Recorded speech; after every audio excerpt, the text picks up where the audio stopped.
As mentioned in the title of this video, you will never buy dividend paying stocks again. That's what you might decide after watching this video completely. I know dividends are overrated and considered to be passive income generator. But if we look at it properly, we tend to invest in stocks to create wealth and perhaps to beat the inflation by a large margin.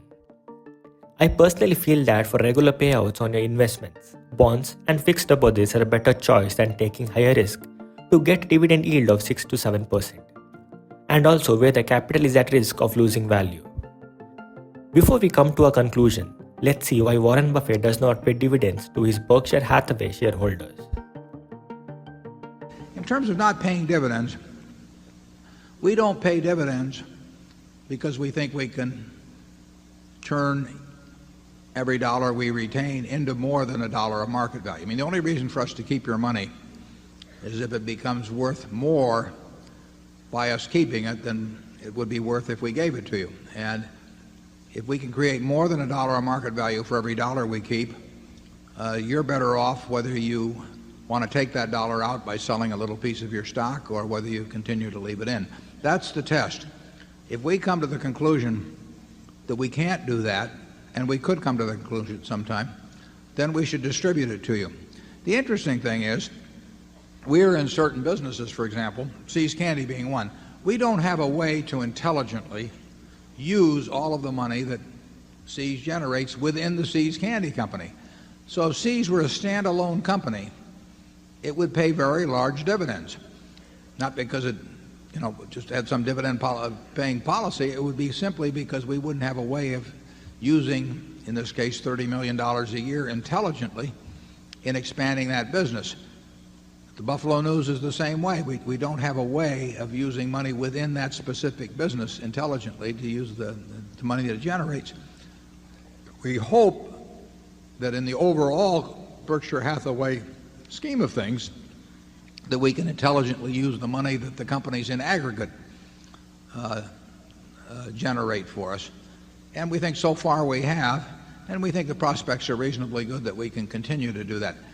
But dividend policy should really be determined by that criteria, also bearing in mind the possibilities of repurchase of stock too. But they should be determined by whether a dollar left in the business is worth more than to the shareholder than a dollar paid out.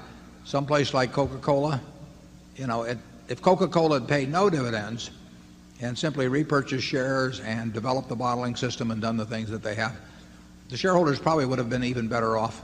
They've been sensationally well off as it is, but they probably would have been even better off than they have been with the dividend policy they have had. And that's true for Gillette and Disney and companies of that sort that have got these terrific opportunities to use capital within the business or to repurchase shares of a company that simply can't be replaced.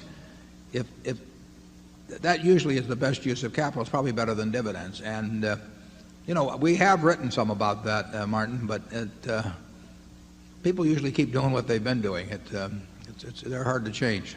Warren Buffett's view on dividend paying stocks are often misunderstood. While it's not accurate to say he outright believes dividend paying stocks are not a good investment, he has a specific reason for preferring companies that reinvest their earnings over those that pay out dividends. Here are the key points that explain it. Let's take an example from an Indian perspective. Here are a few low dividend paying stocks that have done extremely well for their shareholders. Reliance Industries has a dividend yield of 0.3% and has delivered a return of 5,000% since 2002. Apollo Hospitals has delivered a remarkable return of 47,000% since 2000, with a dividend yield of just 0.25%. And finally, Titan. Titan has a dividend yield of 0.3% and has delivered extraordinary returns of 80,000% since 2001.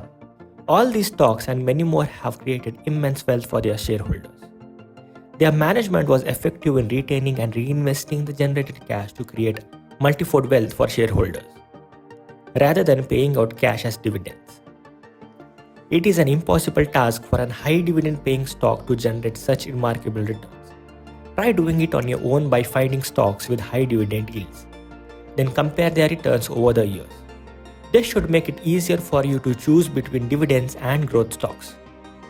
Coming back to Berkshire Hathaway, Buffett's own company is a prime example of his preference for retaining earnings. Berkshire does not pay dividends. Instead, it reinvests its profits into various businesses or acquires new businesses. This strategy has contributed to Berkshire's substantial growth over the decades. While Buffett does not necessarily believe that dividend-paying stocks are inherently bad investments, he prefers companies that can effectively reinvest their earnings to generate high returns for shareholders. This approach aligns with his broader investment philosophy focused on long-term growth and compounding wealth. Well, it's interesting that you take that simple standard. You should retain money if you can make it worth more than it is by retaining it. That is not the standard thing that's taught in the corporate finance departments of our major universities. Why do we have this simple idea and they have another one? Time after time we find that so. I've tried to understand why they think the way they do, and I have great difficulty with it.